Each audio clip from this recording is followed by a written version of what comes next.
Bismillahirrahmanirrahim. Assalamualaikum warahmatullahi wabarakatuh. Alhamdulillah hari ini kita diberikan kesehatan bisa bertemu kembali untuk mempelajari tentang analisa kebijakan publik. Di minggu kemarin kita membahas tentang teknik penyusunan alternatif masalah ya. Jadi kita mempelajari tentang bagaimana kita memilah dan memilih terkait dengan suatu solusi dalam sebuah permasalahan dalam satu kebijakan yang nantinya kalau dalam konsep analisis itu menjadikan masukan atau rekomendasi bagi pengambil kebijakan terkait dengan kebijakan apa saja yang ada di negara tersebut. Oke. Pada pagi hari ini kita akan membahas tentang forecasting ya, atau terkait dengan ramalan atau mungkin bisa juga bayangan atau daya analisis kita terkait apapun yang akan terjadi di masa yang akan datang. Tentunya hal ini bukan berarti kita seorang ahli nujum atau ahli apa, tetapi paling tidak kita bisa menggambarkan apapun yang kemungkinan bisa terjadi. Karena mungkin kita belajar dari beberapa kejadian-kejadian atau kejadian secara empiris, artinya berdasarkan pengalaman yang pernah terjadi, sehingga itu bisa menjadikan pedoman atau referensi kita untuk membayangkan apa saja yang barangkali itu bisa terjadi di masa yang akan datang. Oke, terkait dengan forecasting ini, masalah kebijakan yang dirumuskan dengan baik, tugas berikutnya adalah seorang analisis kebijakan adalah memperkirakan atau meramalkan konsekuensi dari pilihan-pilihan kebijakan yang akan datang. Jadi kalau kemarin kita berbicara tentang tekniknya, sekarang itu paling tidak optimis boleh, pesimis juga boleh. Artinya kita harus memperhitungkan itu terkait dengan apa saja yang barangkali bisa terjadi di masa depan. Mungkin kalau sebagai contoh, kita akan melaksanakan kegiatan di bulan Desember misalnya. Mungkin biasanya di bulan Desember itu sudah musim penghujan misalnya. Maka kita harus mempertimbangkan jika terjadi hujan apa yang kita harus lakukan. Jika tidak atau jika apapun apa yang kita harus persiapkan. Nah, inilah yang dimaksud dengan forecasting itu. Kita mencoba membayangkan hal-hal yang mungkin bisa juga terjadi, bisa tidak. Nah, inilah yang dinamakan. Nah, dalam peramalan ini biasanya memberikan informasi masa depan yang dapat dikendalikan dalam perubahan-perubahan yang dapat diperkirakan berdasarkan pola masa lalu. Ya. Tentunya masa lalu tidak akan bisa terulang kembali, tetapi paling tidak kalaupun terulang pasti ada update, ada suatu momen yang barangkali tidak sama ya. Mungkin waktunya, mungkin musimnya, atau mungkin sumber daya manusianya, bisa juga orang pengambil kebijakannya berganti sehingga cara menanganinya juga berbeda itu yang di asumsi. Nah, peramalan ini bukan saja penting untuk melihat alternatif yang terbaik, tapi juga membantu menghindari akibat-akibat yang negatif dalam suatu kebijakan, misalnya kelangkaan energi, polusi, tumbuhnya hunian kumuh. Jadi setiap kebijakan itu pasti akan mengandung nilai-nilai yang bisa positif, bisa negatif. Pastinya punya dampak yang negatif dan positif. Bisa juga efisien, bisa juga lebih efektif, bisa juga malah over efektif. Nah, berbicara tentang teknik forecasting atau peramalan ini, ada beberapa pendekatan yang biasa dilakukan di dalam kebijakan. Ya. Pendekatan yang pertama adalah peramalan eksploratif, atau bisa juga ekstrapolasi Teknik ini biasanya seorang analisis merangkai waktu, teknik benang hitam atau benang kusutnya di mana, atau bisa juga teknik OLS, ada pembobotan eksponensial atau transformasi data, bisa juga katastrofi. Hasilnya adalah sebuah proyeksi. Jadi ini ngomong data ya. Jadi dari beberapa analisis mungkin bisa juga kesiapan daripada implementasi sebuah kebijakan itu bisa kita prediksikan. Kalau hari ini yang lagi rame itu adalah terkait dengan tren, misalnya elektabilitas kandidat calon wali kota atau calon bupati, itu mungkin hari ini sudah bisa diprediksi elektabilitasnya. Ada yang mengatakan, oh sekarang elektabilitasnya dalam update minggu ini 67%, nah, lawannya hanya 30%. Bisa juga survei-survei itu dilakukan, atau seperti polling-polling dan sebagainya. Nah, ini juga sebagai bahan prediksi untuk menakar kekuatan sebelum kebijakan itu dilaksanakan. Jadi mungkin bisa juga para tim kampanye atau apa bisa mengambil sikap, atau paling tidak jangan gegabah dengan hasil survei, tapi paling tidak dia punya pijakan untuk melangkah dulu. Pendekatan berikutnya adalah peramalan teoritis ya. Artinya di sini bahwa dalam teori bisa juga kita memetakan teori-teori yang ada terkait dengan implementasi. Kalau misalnya teori pemberdayaan, apa Edgeworth itu indikatornya apa saja, itu kita bisa lihat dari situ.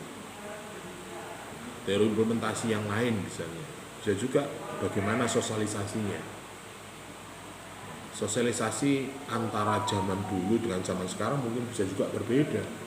Kalau dulu harus mendatangkan massa untuk diceramai, diberitahu dan begitu. Lah sekarang bisa juga tidak. Ya. Ya, jadi bisa juga sekarang itu kondisinya berbeda dengan yang dulu. Sekarang mungkin untuk sosialisasi tidak harus mendatangkan warga, tetapi cukup melalui media sosial sudah bisa nyampe di masyarakat ya. Apalagi sekarang dengan kecanggihan teknologi, kebijakan baru diketok tadi malam sekarang sudah bisa dilihat isi dari apa kebijakan itu dibuat. Di dalam teori juga bisa ada analisis jalur, jadi prosedurnya bagaimana. Anda bisa melihat, wah ini terlalu ribet misalnya, terlalu panjang prosesnya, sehingga mungkin permasalahan-permasalahan itu bisa tidak langsung terselesaikan ketika itu prosedurnya panjang. Mungkin akan menjadi persoalan baru bagi masyarakat yang mengenai, contohnya apa misalnya, ketika Anda ngurus SIM misalnya, ada persyaratan baru misalnya, kebijakan baru bahwa setiap warga yang mengurus SIM baru harus menunjukkan kartu BPJS misalnya. Ya, bagi bagian orang BPJS tidak menjadi masalah karena dia sudah kepesertaannya sudah terdaftar. Bagi mereka-mereka yang belum, ini juga menjadi persoalan. Atau bisa juga ketika ini sudah ada, kenapa ini harus dilampirkan? Nah, apa maksudnya, apa tujuannya? Ini sehingga menjadi salah satu syarat untuk mengurus. Bagi implementator, ya mohon ini bukan salah satu syarat untuk memberatkan bagi warga untuk mengurus SIM, tetapi ini adalah salah satu kelengkapan untuk menyempurnakan barangkali ketika asuransi kesehatan yang sebenarnya di dalam aturan lalu lintas itu sudah ada sendiri, bahkan BPJS belum ada, itu sudah ada. Jasara harja itu kan yang menjamin jika terjadi sebuah kecelakaan dan sebagainya, itu kalau dikaitkan dengan surat izin mengemudi saya kira sudah cukup. Tetapi di lapangan mungkin ketika BPJS itu diikutkan, kenapa? Mungkin banyak kejadian-kejadian kecelakaan yang ketika itu hanya difasilitasi oleh jasa raja tidak memenuhi syarat atau kurang, sehingga harus BPJS ikut nambahin. Bisa juga seperti itu. Jadi pernah saya melakukan itu, sehingga ketika BPJS atau jasa raja itu tidak mengcover atau cover biaya yang di cover itu sudah melewati batas, maka bisa dialihkan ke BPJS. Mungkin ketika operasi dan sebagainya masih bisa di cover oleh jasa raja, tetapi ketika perawatan, pemulihan, ini mungkin di luar dari tanggungan jasa raja, sehingga itu perlu ada BPJS. Maka ketika masyarakat itu diwajibkan semua sudah ada BPJS, sehingga jaminan terhadap kesehatan yang terjadi bagi pengendara lalu lintas itu bisa dijamin. Mungkin dengan adanya kasus-kasus seperti itu, atau bisa juga kejadian evaluasi di tahun kemarin itu, sehingga BPJS itu sangat penting. Maka diharapkan ketika warga mengurusin itu harus benar-benar punya gitu loh. Jangan sampai ketika dia terjadi kecelakaan dan itu di cover oleh BPJS jasa raja, tetapi pasca perawatan itu tidak ada pos anggaran dari BPJS jasa raja yang mengcover itu, maka masuk ke biaya dewi, maka harus dialihkan. Biasanya pihak rumah sakit langsung menanyakan apakah punya BPJS, biasa seperti itu. Makanya kebijakan salah satu syarat harus menunjukkan itu biar ada jaminan bahwa masyarakat itu juga terfasilitasi terkait kejadian seperti itu. Mungkin itu yang menjadi dasar pemikiran ketika ada seperti itu. Lah, ketika ini dilampirkan berarti kan dia sudah meramalkan. Jadi misalnya terjadi sesuatu di masyarakat yang barangkali tidak dikehendaki, itu bisa tercover gitu, bisa terselamatkan. Ya. Karena mungkin jasa raja juga terbatas. Mungkin kalau kecelakaan biasa hanya di cover sekitar operasinya bisa sampai 100 juta atau berapa, ternyata bisa lebih. Ketika itu lebih, masa dibebankan pada masyarakat juga kan enggak. Nah, ketika negara punya fasilitas itu, fasilitas gotong royong itu, maka alangkah baiknya ketika itu juga dimanfaatkan. Nah, itu mungkin yang menjadi pemikiran atau contoh kebijakan yang barangkali itu bisa diramalkan ketika masyarakat itu mengalami sebuah kejadian, sehingga wujud atau hasil dari teknik forecasting dari teoritis ini bisa memprediksi ya. Kalau yang teori eksplorasi itu hanya hasilnya sebuah proyeksi, gambaran saja, tetapi kalau dengan teori kita bisa memprediksikan apakah itu benar atau tidak, terjadi atau tidak. Nah, ini yang menjadi. Ada juga teori tentang regresi. Regresi ini berarti di dalam teori peramalan itu bisa juga membandingkan ya, dari tahun ke tahun. Misalnya tingkat kemiskinan, tingkat kepercayaan, tingkat apa dari tahun 2019, 2020, 2021 bagaimana? Kalau memang terjadi kenaikan, apa sebabnya? Kalau terjadi penurunan, apa sebabnya? Itu bisa kita kaji, sehingga kita bisa meramalkan kebijakan di tahun berikutnya seperti apa. Nah, ini teori regresi dalam metodologi penelitian. Mungkin ketika ada adik membandingkan keberhasilan suatu kebijakan bisa dilihat dari teori ini gitu. Kemudian ada teori estimasi interval. Nah, bisa juga diperkirakan estimasi peningkatan atau juga penurunan terkait dengan implementasi kebijakan, bisa juga diprediksikan. Kenapa ketika banyak bantuan, banyak yang data itu bertambah, tidak semakin berkurang. Padahal dengan adanya program itu harapannya bisa menurun kemiskinan, bisa menurun meningkat kesehatan, tetapi ketika program itu muncul kok malah meningkat. Apa yang salah ini? Misalnya ada program makan siang gratis bagi lansia misalnya, yang menurut kriteria awal bisa juga yang berhak itu mungkin nggak banyak, tetapi ketika ini berjalan semakin tahun malah semakin banyak pengajuan di pemerintahan. Kok gak dikategorikno misalnya. Padahal menurut ukuran bisa dibandingkan orang itu kemampuannya atau bisa juga keluarganya saya kira mampu untuk memenuhi kebutuhan lansia itu. Tapi kenapa ini kok bisa dapat program? Nah, akhirnya banyak perubahan-perubahan data sehingga meningkatkan interval, sehingga itu mempengaruhi interval dari pemohon atau penerima. Atau bisa juga adik-adik di dalam teori peramalan teoritis menggunakan teori hubungan atau relasi, keterkaitan dengan program-program yang barangkali itu menjadi pilihan bagi kebijakan itu. Jadi teori relasi bisa juga hubungan antar misalnya instansi, antar lembaga, antar kementerian. Jika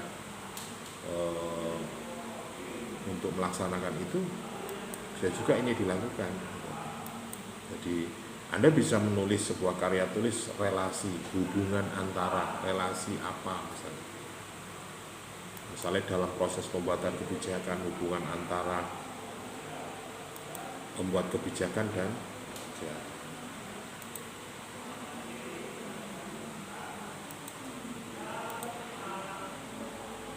kemudian metode pendekatan berikutnya adalah peramalan intuitif atau penilaian yang subjektif. Jadi artinya bisa juga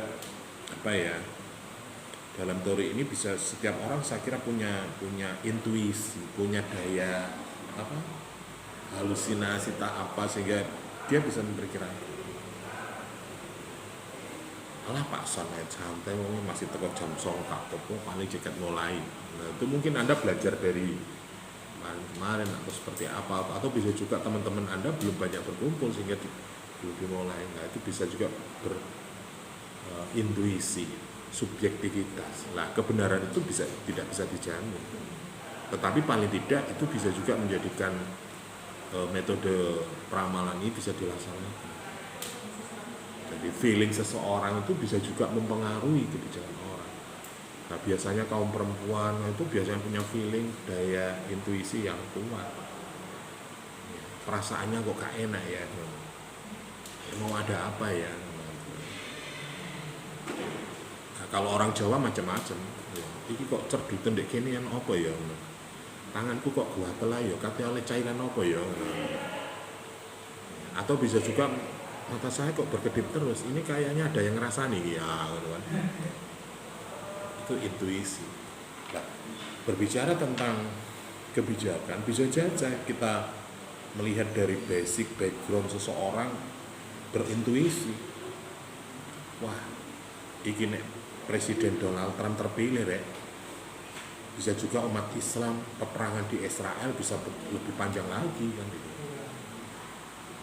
Kenapa Anda bisa berpikir seperti itu misalnya? Artinya ketika adik-adik berpikir seperti itu, adik-adik bisa membayangkan gayanya kepemimpinan Donald Trump itu seperti ini, stylenya seperti ini gitu kan. Sehingga Anda bisa berintuisi. Sehingga Anda bisa memperkirakan wah, perang Israel ini nggak akan selesai kalau Donald Trump yang memimpin, karena gaya pemimpinnya selalu seperti itu. Tapi bisa juga berubah, beda zaman dulu dengan sekarang. Bisa juga sekarang pengaruh Amerika sudah mulai tidak sekuat tahun-tahun sebelumnya. Mungkin banyak kekuatan, banyak kesadaran bagi negara-negara yang hari ini yang awalnya menjadi tertindas menjadi perlawanan. Atau bisa juga banyak pengorbanan, atau bisa juga kondisi negara Amerika sekarang tidak stabil sehingga tidak bisa berstatement yang seperti tahun sebelumnya. Sehingga Anda bisa merediksikan bahwa wah, Donald Trump itu nanti gimana ya? Oh, sekarang udah melunak kok. Karena apa? Kondisi Amerika sendiri dari dukungan masyarakat juga sangat menurun. Artinya masyarakat Amerika juga nggak sepakat dengan apa yang selama ini kebijakan pemerintah terkait dengan politik internasionalnya, mendukung antar kelompok negara-negara itu bisa juga berkurang, sehingga legitimasi dukungan secara internal di masyarakat juga tidak begitu baik, sehingga ketika mau menyampaikan sesuatu keluar juga enggak begitu berani. Misalnya konfrontatif, berbeda pendapat dengan masyarakat atau masyarakat penduduknya, ya resiko sekali bagaimana kinerja internal pemerintahannya dengan politik internasionalnya. Ini juga akan bisa dipertimbangkan juga ketika dia memimpin. Atau bisa juga bertolak haluan. Ini kalau saya teruskan, perlawanan tidak hanya dari Palestina, tapi bisa juga dari Asia. Jadi ada kelompok-kelompok blok yang sekarang sudah mengerucut antara Cina, Tiongkok, Rusia, yang dulu menjadi lawan politik internasional Amerika sudah bersatu. Kalau dia terus melanjutkan itu, maka dia juga akan ada perlawanan di blok timur misalnya. Nah, ini bisa juga namanya intuisi. Nah, ini biasanya menggunakan Delphi konvensional. Ada Delphi kebijakan, ada bisa juga analisis dampak silang. Artinya ketika kebijakan ini dilakukan, mungkin bisa juga ada penolakan, bisa juga ada perlawanan bagi investor atau planter atau yang terkena kebijakan. Ya, bisa juga waduh piye. Ya bisa juga penolakan. Misalnya kalau di negeri kita ada undang-undang cipta kerja misalnya, itu mungkin dirasa bahwa undang-undang cipta kerja itu sangat merugikan pekerja, sehingga ketika ini dilanjutkan akan berdampak struktural di perusahaan dan sebagainya, sehingga para karyawan, para buruh itu melakukan aksi-aksi sehingga itu merugikan perusahaan. Padahal maksud dari undang-undang cipta kerja adalah untuk melindungi segenap semua, tidak hanya buruhnya, perusahaannya juga butuh kesinambungan. Buruh itu ada karena perusahaan itu ada. Perusahaan ada juga karena ada pekerjanya. Ketika itu tidak ada sinergi, tidak ada kolaborasi dengan baik, maka itu akan menjadi persoalan. Karena kalau kita bicara kebijakan cipta kerja, pekerja atau dunia usaha, itu mereka punya visi masing-masing. Jadi kalau pemerintah itu tugasnya adalah memfasilitasi, menjembatani sebagai stabilisator dari tiga rangkaian antara pengusaha, buruh, pemerintah, masyarakat. Nah, kalau pengusaha tujuannya apa? Ya keuntungan, Seseorang akan membuat sebuah perusahaan pasti adalah untuk mencari keuntungan. Kalau buruh bekerja, tujuannya apa? Kesejahteraan, mendapatkan upah yang layak untuk kehidupan, sehingga kesejahteraan itu yang menjadi cita-citanya. Lah kalau masyarakat apa tujuannya? Daya beli. Ada kemampuan untuk membeli sebuah produk-produk yang diciptakan oleh perusahaan-perusahaan itu dengan baik. Nah, ketika ini semua mempertajam atau menguatkan posisinya masing-masing, ya gak ada dandanan, Mungkin ketika mau meningkat kesejahteraan, buruh menuntut upahnya tinggi. Pengusaha ingin cari keuntungan yang setinggi-tingginya juga.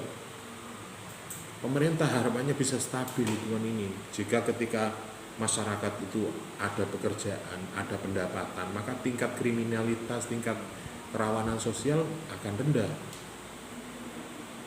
Terus bagaimana kepentingan masyarakat yang lainnya? Daya beli, Rek.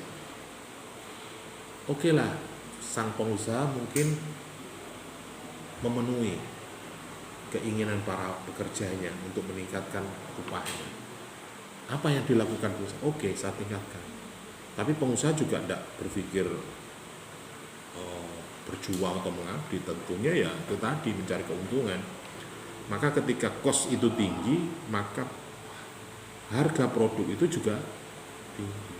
Ketika harga produk tinggi, maka daya beli masyarakat menurun. Ya, perusahaan bisa memproduksi barang apapun, tetapi nek regane mahal, apa masyarakat banyak yang beli? Ya itu kalau kebutuhan pokok ya mungkin bisa saja itu bisa terbeli. Contoh misalnya rokok sekarang itu nggak ada yang rokok harga di bawah 15.000 itu mungkin terus kan apa-apaan ya, tapi rokok sekarang itu mungkin ada yang 50.000, ada yang 30.000. Itu kalau dinilai bisa juga lebih tinggi lah. Saiki kamu bekerja satu hari gajimu berapa? Nah, nek gajinya 75.000, 100.000, beli rokok 40.000, nah bensinnya 15.000 ya. Lah sing belanja sing ndek omah, tau piro rek ngono kan. Nah, akhirnya ketika pendapatan itu menipis, walaupun kayaknya tinggi tetapi pengeluaran juga tinggi, maka daya beli masyarakat akan menurun. Warung-warungnya sepi, toko-tokonya sepi rek. Hal-hal yang seperti inilah yang menjadikan peramalan analisis dampak silang, dampak kejadian ketika ini dipenuhi, maka ini akan berpengaruh pada hal-hal berikutnya. Nah, ketika daya beli masyarakat menurun, maka tingkat produksi, output keluaran dari produksi ya tidak terjual. Ketika tidak terjual juga mempengaruhi perusahaan. Coba andai kata ini perusahaan sepeda motor listrik, mobil listrik itu, kalau kosnya rendah, dijual rendah, ya wajar, artinya banyak masyarakat yang membeli. Tapi kalau kosnya tinggi, oke lah Indonesia bikin mobil sendiri, produksi dalam negeri, tapi ini harganya sama dengan harga mobil-mobil mewah di luar negeri, ya gak tukar wong ora. Misalnya harga yang mobil terbaru yang dipromosikan kemarin harganya 1 miliar, sopo sih itu? Beda dengan Cina. Kalau Cina itu bagaimana menekan kos produksi sehingga produknya ketika ditarungkan secara internasional maupun nasional itu dia bisa bertarung. Walaupun mungkin orang tidak berbicara kualitas itu, tapi kuantitas, dan itu yang menjadi pemikiran sehingga strategi pasar, strategi marketing bisa dilakukan. Sehingga banyak produk-produk dalam negeri dan produk luar negeri yang khususnya dari Cina itu harganya sangat jauh sekali, Rek. Kenapa produk-produk dari negara Cina itu lebih murah padahal itu barang impor?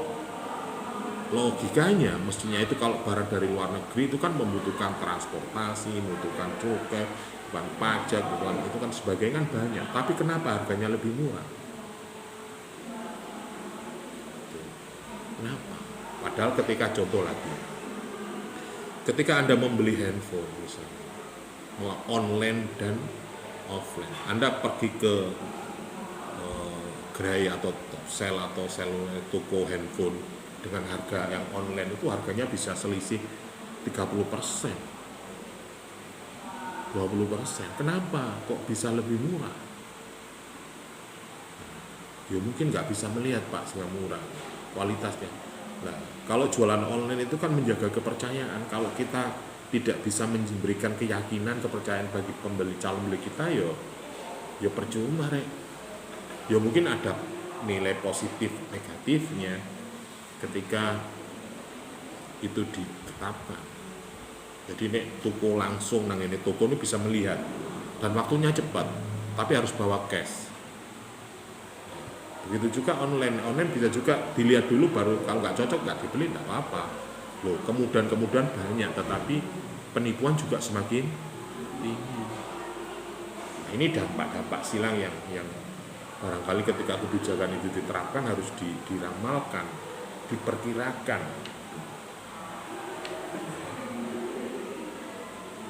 Ini Kemudian di dalam teori intuitif ini atau peramal intuitif ada penilaian kelayakan, studi kelayakan, standar mutu.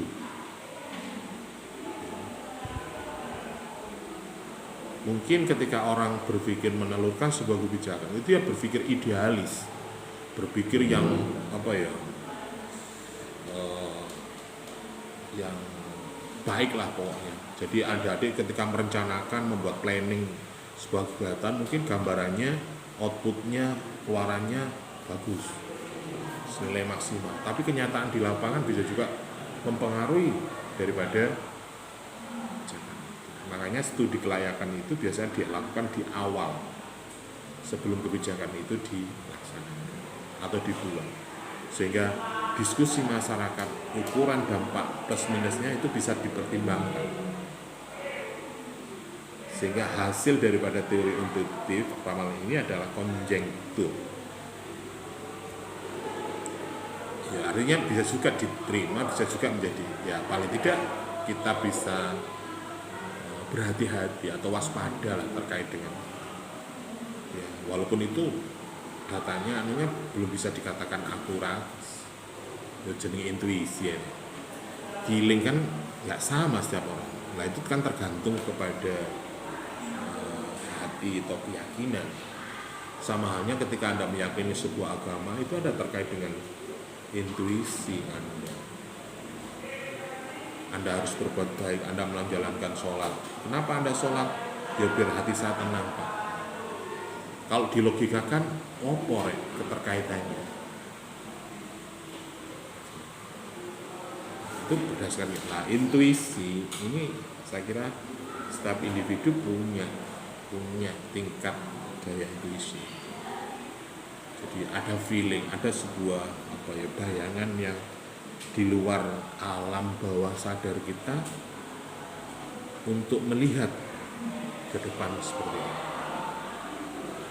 Kalau Anda meyakini, wah aku jalur piye ya, aku jodoh piye, ya tergantung pada ikhtiar Anda hari ini. Apakah bisa dijamin, Pak? Tentunya saya nggak bisa menjamin, tetapi ketika seseorang itu usahanya, ikhtiarnya dengan serius, doa dan semua dipenuhi, saya kira usaha tidak akan berkhianat dengan ikhtiar Anda. Keberhasilan tidak akan berkhianat dengan ikhtiar. Begitu juga ketika Anda melihat seseorang yang berusaha untuk mendekati Anda dengan serius, dengan perjuangan, dengan pengorbanan, dengan segala bentuk apapun meyakinkan Anda, maka Anda juga punya penilaian. Ya walaupun nggak ada jaminan, paling tidak saya sangat tahu bahwa keseriusannya, keikhlasannya, daya juangnya ini adalah di luar nalar, tetapi ini bisa juga menjadi pedoman.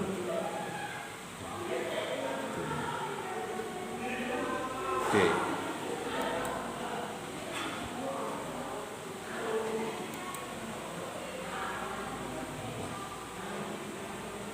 Kalau Anda nanti misalnya menemukan ada sebuah teori OLS atau dasar bagi analisis linier atau regresi majemuk, ada rumusnya. Jadi YT sama dengan A plus B X, ada rumusnya. Ada metode katastrofi, ini ada pola angka statistik yang terputus, pengamatan secara keseluruhan dalam jangka panjang, penundaan interval terjadi dalam kontras, perubahan-perubahan mendadak.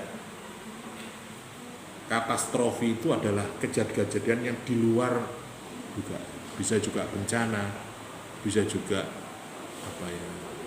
sesuatu yang mendadak terjadi. Arep budal kok moro-moro bane meledos di GS. Wah telat ya. Apa alternatifnya? Sama posisi ini di mana kan gitu. Kalau jauh dari rumah ya cari tambal ban. Kalau sudah masih di rumah ya cari ganti sepeda yang lain kan gitu. Atau cari pinjaman di rumah baru itu. Ini yang namanya penundaan inkremental terjadi dalam sebuah katastrofi, perubahan-perubahan yang mendadak.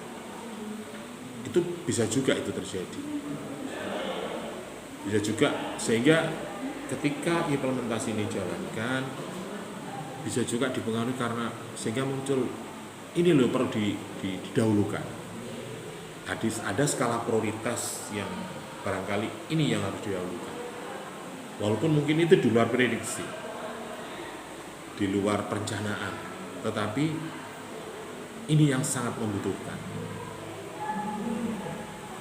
Itu bisa juga dilakukan. Bisa juga perubahan kebijakan yang bersifat radikal. Dari metode katastrofi ini bisa juga digunakan ketika itu ada perubahan yang sangat radikal, permintaan pasar yang sangat besar misalnya. Atau bisa juga moro-moro ada kelangkaan minyak goreng misalnya.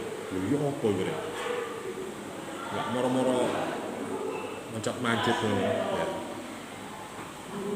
Ini bisa juga terjadi, sehingga dalam teori-teori katastrofi ini kebijakan hal lain seperti itu bisa tereduksi, bisa